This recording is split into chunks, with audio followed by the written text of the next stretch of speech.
Thinking critically about ethics, part 2. When researchers design and carry out their research study, they must carefully consider the ethics of their study. Conducting an ethical research study is more than simply doing the right thing and avoiding doing the wrong thing. Although there are some clear do's and don'ts, ethical decisions are often not that simple. Of course, ethics is in the domain of philosophy proper. Researchers must consider ethics at every stage of the research process, and consequently we introduce ethics in order to discuss ethical issues concerning a code of ethics. An ethics code both guides ethical decision-making and delineates the ethical standards that must be followed. Current international and federal ethics, as well as codes for human research and animal research, were created in response to some horrific research that was conducted in the name of science. Two of the most infamous are, of course, the Nazi medical experiments in the middle of the 20th century and the Tuskegee syphilis study. And, of course, numerous studies on animals back near a time where people didn't think that animals could feel pain. Of course, when we think like a researcher now, we know better. And, of course, during World War II, the Nazis tortured and murdered the estimated 6 million Jews, along with millions of others who did not fit into the so-called Aryan race.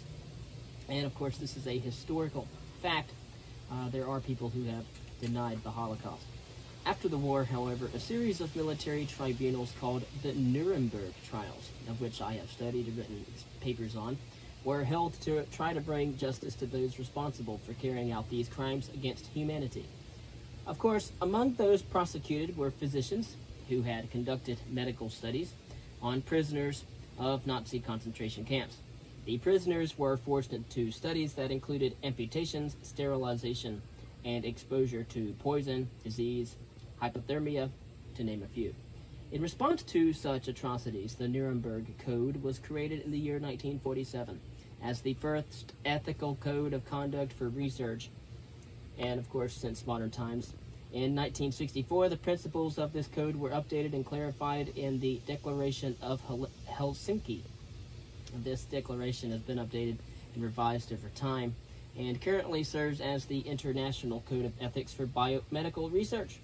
It states that the rights of the individual must take precedence, and that individuals must give their consent, preferably in written form, to participate in biomedical research.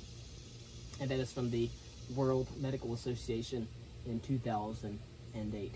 Another prime example of unethical research conducted by the United States Public Health Service, the USPHS, began in 1932 and it continued into 1972. After then, the enactment of both the Nuremberg Code and the Declaration of Helsinki, the Tuskegee syphilis study examined the long-term effects of syphilis without the consent of the patients that were suffering from the disease. In fact, the men who participated in the study were led to believe that they were receiving free health care, when instead the syphilis diagnosis and treatment were intentionally withheld. This study went on for about 40 years, and it stopped due only to public pressure resulting from a newspaper investigation that revealed the true nature of the study. As a result, the Belmont Report was crafted as a guide for the ethical treatment of patients who participate in medical research in the United States. And every scientist, every person in medicine or studying human behavior in the behavioral sciences should read the Belmont Report. The Belmont Report serves as the basis for the current United States federal policy for the protection of human subjects, also known as the Common Rule, from the United States Department of Health and Human Services, the DHHS. The Nazi and Tuskegee research are extreme examples of what can happen when researchers do not think critically about ethics. Before you assume that all the ethical concerns relate to medical research, consider what some of the most influential social psychology experiments put participants under great emotional duress. Participants in Milgram's obedience study in 1963 were told to administer increasingly strong shocks to another person and then were ordered to continue if they hesitated. In reality, however, the other person was part of the study and not shocked at all, but the participants believed that they were inflicting pain on another person, and consequently demonstrated that great discomfort and emotional stress.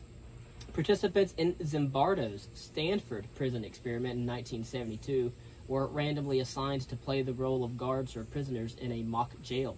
And within a few days, some of the guards exhibited cruel behaviors towards the prisoners, and some of the prisoners became docile or depressed. Zimbardo found himself transformed from an unbiased researcher into the role of prison supervisor, and it took an outside observer in order to point out the cruelty of the experiment and convince Zimbardo to stop. These social science studies contributed greatly to our understanding of social phenomena, but were the negative impacts on participants worth it? What about studies that ask participants to disclose intimate details of their personal life, give participants false information, observe participants without their consent, or provide a placebo treatment to participants in need of help? And of course, what about studies with animals and animal psychology? And of course, some of these questions are more relevant to some fields than to others, and especially relevant to the field of medicine and psychiatry. And because of these differences, researchers in the social and behavioral sciences follow the ethics codes of their specific discipline's professional organization. And again, we have for anthropology, the American Anthropological Association, the AAA, for criminal justice, the Academy of Criminal Justice Sciences, the ACJS, for criminology, the American Society of Criminology, the ASC, for education, it's the American Educational Research Association, or the AERA. For political science, it's the American Political Science Association, the APSA. For psychology, obviously, it's the American Psychological Association, the largest psychological organization in the entire world. For social work, it's the National Association of Social Workers, NASW. And for sociology, it's the American Sociological Association, ASA. And of course, if you're thinking about doctoral studies of osteopathic medicine, we're thinking about the American Osteopathic Association. The federal common rule is respect, beneficence, and justice. We have honesty, openness, competence, fidelity, responsibility, integrity, justice, respect, again, competence, integrity, professional and scientific responsibility, respect, and social responsibility. And of course, the American Psychological Association, the APA, promotes fidelity and responsibility, integrity, justice, and respect. Ethical principles are moral values and ideals, of course. The ideal is not always met. And of course, we've just listed principles from several different codes of ethics, and we notice the common principles espoused by the different organizations. Of course, these principles do not explain how to behave, but rather to serve as simple guidelines in ethical decision making.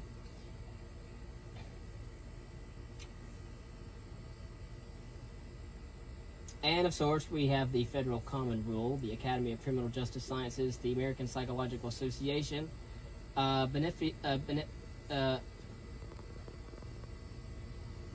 beneficence is promoting the well-being of society or individuals, and of course, non-maleficence, which is avoiding harm to others. Applied to research, this means that researchers must carefully weigh the potential benefits of the study with the potential risks to human participants or animal subjects. Research does not necessarily have to benefit the participants directly, but the question under study should have broader pertinence to humans or animals. Moreover, the potential benefits of a study should clearly outweigh the possible harm imposed on human participants or animal subjects. Based on the principles of beneficence or non-maleficence, it is clearly not appropriate to study something just because you find it interesting or because the results may benefit you from a personal level. Even completing a brief questionnaire can be harmful to participants, in fact, if it evokes strong emotions or personal reactions. And so, unless you are conducting a naturalistic observation in a public space, your study will be intrusive to some degree and will require that the participants take time to help you. And so this is why one of the first criteria of your professor will use in evaluating your study is that it has merit, meaning that the study is clearly grounded in past research and theory. Asking people to participate in a study that is not based on past research and contributes nothing to our knowledge base is unethical, because the benefits do not outweigh the potential harm that might be done. And of course, we identify risks and benefits of a study, and we will also consider ways in order to minimize these risks. Concerning ethical standards, they are specific rules or obligations that promote the ethical principles. The ethical standards for research with human participants address informed consent and the right to withdraw that consent, the appropriate use of deception and incentives, and confidentiality. Just think about HIPAA rights. Of course, your professor in the Institutional Review Board, the IRB, will provide oversight for your study in order to ensure that you are considering ethical principles and follow specific ethical standards. And as you focus on the mechanics of your study, be very sure not to forget to think critically about why these ethical standards are pertinent, why these policies are in place. Of course, remember that these standards are not simply tasks in order to check off for you to get approval to complete your project. The ethical principles behind the standards should guide every single step of your research process. And so consider ethical principles. What are the benefits of the study for individuals, society, and the discipline itself? How can you be sure that the benefits of the study outweigh any risks to the participants or the subjects involved? How can you ensure that human participants and their rights are upheld and they are treated with dignity and respect? Or how can you ensure that animal subjects, for example, will be treated with humanely? How will you maintain competence, objectivity, integrity, fairness, and responsibility? Of course, we identify ethical standards that apply to our study and develop procedures in order to adhere to those ethical standards. We will first have to draft a research proposal. In the proposal, it should be clear how we will uphold the ethical principles by first designing a study that will help to answer a question of pertinence to individuals or society, and then advance disciplinary knowledge. Minimizing risks to animal subjects or human participants, adhering to ethical standards, following additional procedures that demonstrate responsibility towards subjects and or participants, society, and overall that of science. And so if you want to be an actual scientist, you want to be doing experiments that are considered that are allowed. And of course, to submit your proposal to your professor and your college and university review board, revise based on that feedback, and then resubmit if necessary. And if the study is approved, you can uphold the ethical principles at that point in time, and then follow the ethical standards as you interact with the subjects and or participants, manage and analyze data, and write up the results in your evaluation. Informed consent, what is it? Well, if we are to treat people with respect, then we typically should not study them without their informed consent. There are few situations when a researcher may dispense with informed consent, such as when the study involves observations in a natural and a public situation, and the participants cannot later be identified. Of course, once you start manipulating situations or interacting with participants, making audio or visual recordings of participants, asking them to complete questionnaires, asking them to do things, informed consent is almost always necessary. A definition of informed consent is an ethical standard by which potential participants are informed of the topic, procedures involved, risks that could occur, and the benefits of participation prior to consenting to participate. Informed consent implies that potential participants have a clear understanding or competence or comprehension of what the study is about, who is conducting the research, what they are being asked to do, how long it will take, and benefits and risks of participation before becoming part of the actual study itself. And so if you plan to record the participant, well, the participant must agree in order to be recorded and understand how the video or the audio recordings will be used. And so you should also inform your participants that they can decline to participate and also have the right to withdraw from the study. Again, the right to withdraw means that they can leave the study at any given time, and then they could remove any data that they provided from the results. The right to withdraw is the definition of that is an ethical standard by which participants can retract their consent and leave the study So what if you wanted to study participants who cannot legally give their consent to participate? For example, if a study involves anyone under the age of 18 or otherwise under the legal guardianship of someone else, the legal guardian must give consent for that person to participate. The participants should still be informed of the study, however, and asked to participate, and they can, of course, refuse even if their guardian gave them permission. And so we want to consider the following. What are the benefits of the study? What are the potential risks to the participation of the study? How can the researcher minimize these risks? And what is wrong with the informed consent process? How could we change it? And informed consent may be given verbally, although it is wise to also obtain written consent. Researchers often craft an informed consent form that potential participants read prior to giving their consent with their signature. The form helps ensure that all participants involved receive the information that is necessary in order for them to make an informed choice or informed decision to participate or not. And so an informed consent form should include the following information. There are 9 in toto. The first is the purpose of the research or topic of study. The second is what participants will do and how long it will take. The third will be the possible benefits of participation, including any incentives that is provided by the researchers themselves. Any potential risks to participation is number 4, including physical or emotional pain or discomfort, as well as any risks to confidentiality. Step 5 is the right to decline to the participant and the right to withdraw from the study after it has begun. 7th is to have verification that declining or withdrawing will not negatively impact the participant and they will still receive any incentives that is promised by the researcher. 8 is the names and the contact info of the researchers and the supervisors thereof. And the 9th is a place for the participant and, of course, legal guardian of the participant, if applicable, to sign and date the form, thus giving their informed consent for participant.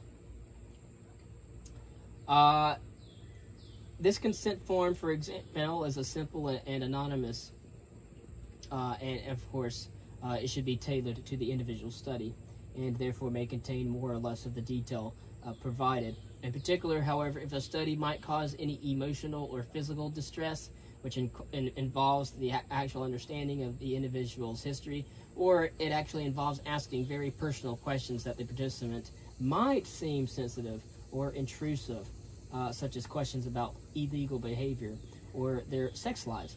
Then, of course, more detail about the nature of the study and procedures should be provided in order that the participants can make an informed decision about their participation. And we'll talk a little bit about deception.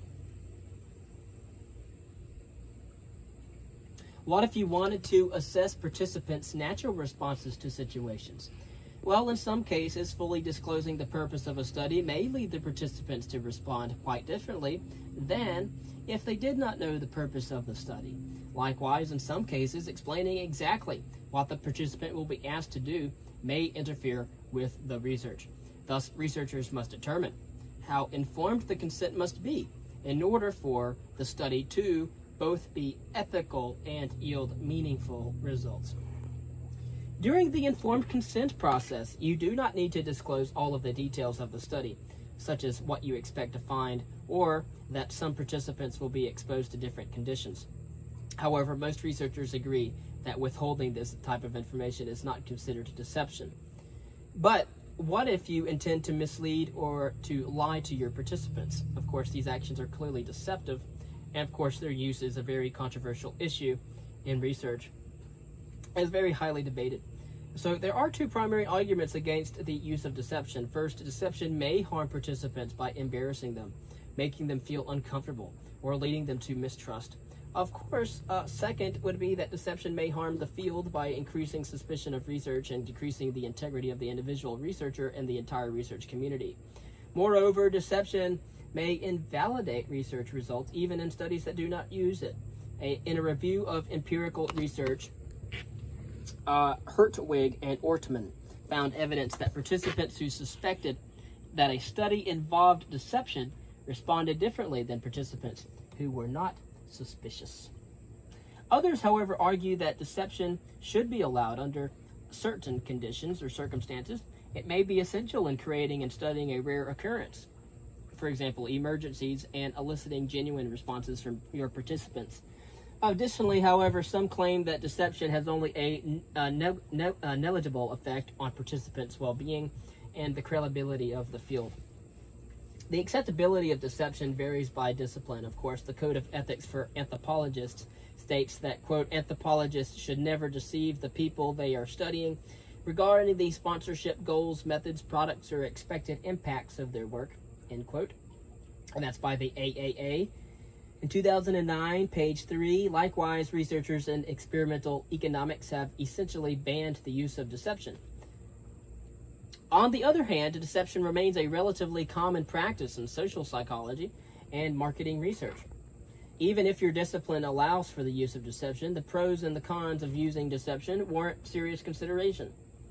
And so if you do decide to use deception, special care must be taken in order to minimize potential harm to the participants that are involved and to the integrity of the field. So you may also want to check to see if some of your participants suspected the deception and consider if that suspicion impacted your results. And this comes from Hertwig and Ortman, their publication in 2008. The Ethics Codes for Political Science, per the Common Rule from the United States Department of Health and Human Services, DHHS, Educational Research for AERA, and Psychology from the APA, and Sociology, the ASA, allow for the use of deception, but only in some situations. For example, the APA Ethics Code from 2010 specifies that deception is allowable under the following conditions. And under the only 3 conditions is that the use of deception is necessary and justifiable given the potential benefits of the study. Second is that the study is not expected to cause any physical pain or significant emotional distress. And third, that the researchers debrief participants as soon as possible regarding the deception that is involved. Debriefing. If the study involves any risk of deception, the researcher should include a debriefing in order to reduce or mitigate any longer-term effects on the participants. And in most cases, debriefing occurs right after the participant completes the study.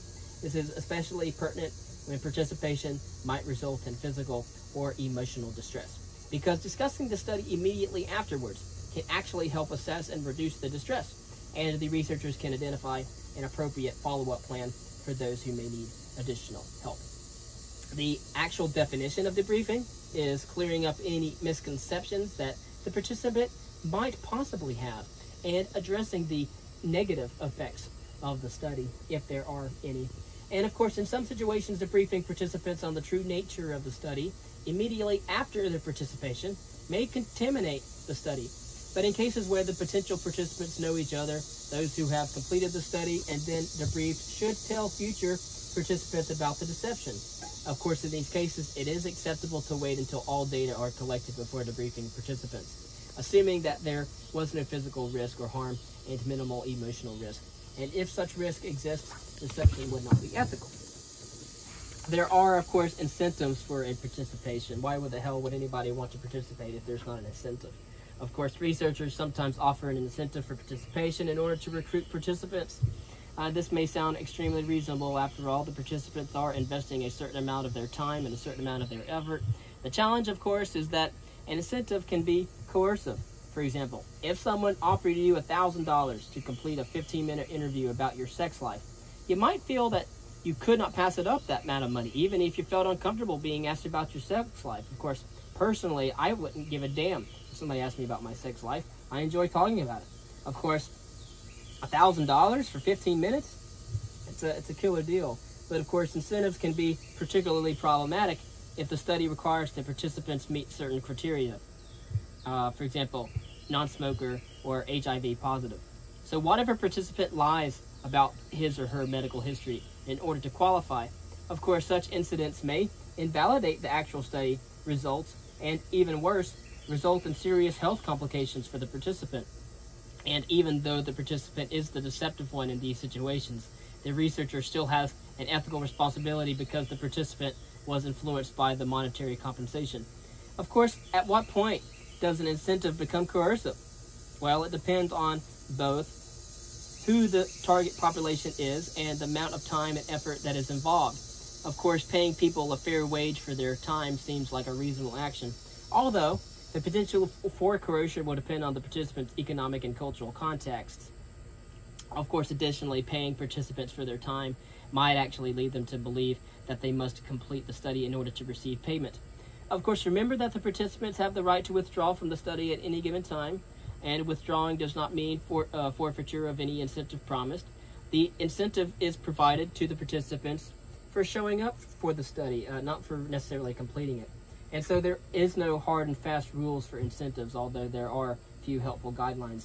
The researchers should carefully consider who their potential participants are and not offer incentives that they would have a difficult time refusing, of course. And the incentive should not be contingent on the participant completing the study. I'll note on confidentiality. Researchers should respect participants' dignity and right to privacy, and as such, data and results from research should always be confidential. Confidentiality occurs when responses and results of an individual participant are private. Keep in mind, however, that confidentiality does not imply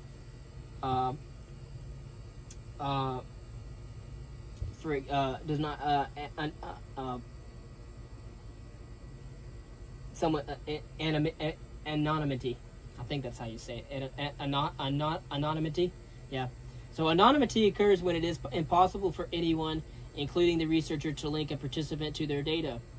Anonymity is not feasible when a researcher is planning to test participants at several time points or match participants and their self-report with other information such as school or court records. With the appropriate consent, of course, both confidentiality and anonymity require vigilance on the part of the researcher, and we will then discuss specific strategies in later chapters. The definition of confidentiality is a participant's response, and responses are kept private, although the researcher may be able to link the participant with their responses. And anonymity is that no one other than the participant can link the participant to their responses. When we're looking at the big picture here, we're talking about proof and progress in science. We will sometimes hear people refer to a research study with a statement such as, "This research proves that," but proof is an inaccurate term in order to describe results of a research study. A single research study examined only a portion of the population and examined the topic in only one very specific way. And so there can never be complete certainty or a complete proof that the results will generalize to other participants or methods. And so not only will a single study not prove something, but neither will an entire body of research.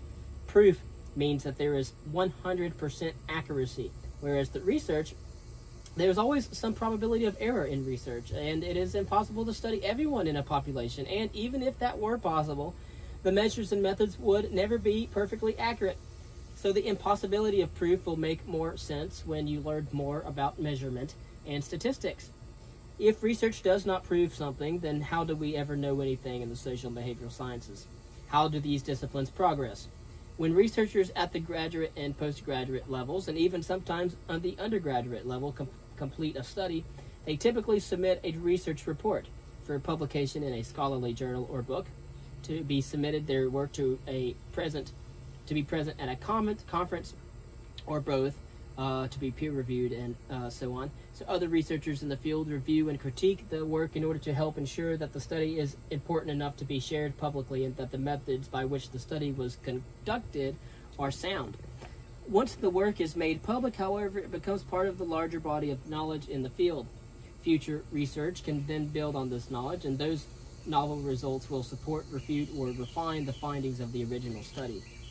Although we never prove something, when research findings consistently demonstrate a certain pattern, we feel confident that the pattern is likely that one will generalize to other samples and methods. For example, psychotherapy outcome research has consistently demonstrated that therapy is effective. And you might want to look at Schliegman there.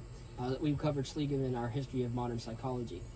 Research cannot prove that therapy has been or it will be effective for everyone, but the body of research supporting the efficacy of therapy suggests that if someone is experiencing psychological distress, there is a good chance that therapy can help.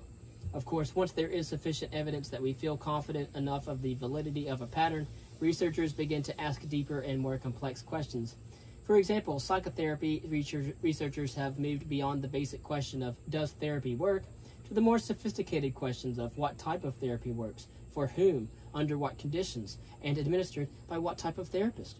These questions were first posed by Keisler back in the year 1971. And of course, they have been the focus of much of psychotherapy research over the past couple decades. And now, with hundreds of evidence-based psychotherapy treatment models, the field has moved to questions aimed at uncovering the common factors among these models, and in essence, asking, what about therapy works? And we will get a better sense of how knowledge in a field progresses when we dive deeper into a research topic, and then we start finding and reading research on that topic. And some classic theories and research studies will be cited very often, as well as more recent studies that have built upon those theories and studies and have helped to refine our knowledge of the area. Current research will pose more in-depth questions, and the results of those studies will inspire additional questions, and the cycle will then continue.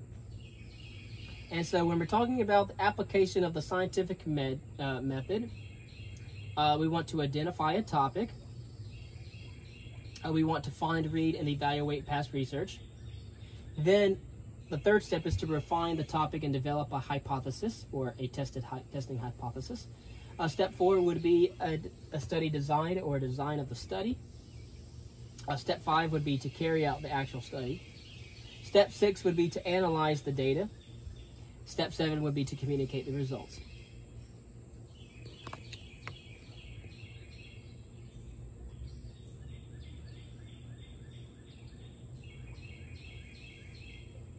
And then we might be prompted to ask these sorts of questions. What is critical thinking? How does it apply to research? What are the risks and benefits of the scientific approach? How does the scientific method relate to the scientific approach? What are the factors to consider when choosing a research topic? Why is reading and evaluating past research important in the scientific method? What makes a hypothesis testable? What are the 3 primary types of research design? What are the similarities and differences among the different designs?